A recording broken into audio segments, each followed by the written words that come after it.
ratisse large.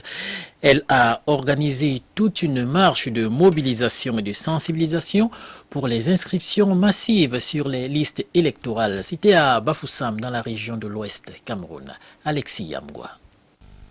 Prise en compte des jeunes et des femmes dans les instances de prise de décision des partis politiques au Cameroun. Projet à travers lequel l'association internationale Kofi Annan et ses partenaires ont encouragé cette frange importante de la population à occuper des postes de décision au sein des formations politiques. C'est par une marche sportive à travers les artères de la ville de Bafoussam que ce projet a été bouclé le dimanche dernier.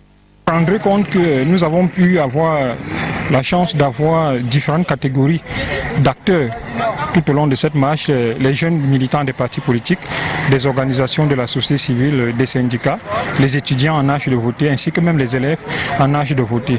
Nous avons pensé qu'il était donc important de faire le tour de la ville de Bafoussam et de parcourir les artères de cette ville afin de pouvoir toucher du doigt la masse critique électorale. Entre autres partenaires qui ont pris part à cette mobilisation, les médias, les partis politiques et le collectif des administrateurs des élections au Cameroun, CADEC.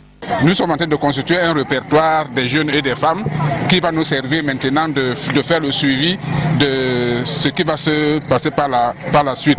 L'année électorale étant déjà là, nous avons tout intérêt à faire en sorte que ce que nous avons derrière nous aujourd'hui puisse au moins nous accompagner tout au long de ce processus pour que la mobilisation soit de taille, pour que ceux qui sont inscrits ou bien qui vont s'inscrire puissent quand même aussi avoir des possibilités d'être accompagnés pour retirer leur carte électorale et voter.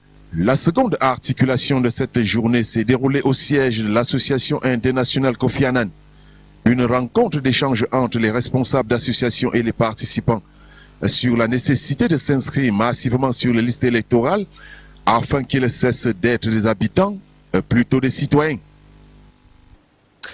Le congrès du Social Democratic Front SDF se tient en février prochain. Les porteurs du vent de l'alternance à la tête du SDF aiguisent déjà leur appétit. Le chairman du SDF a été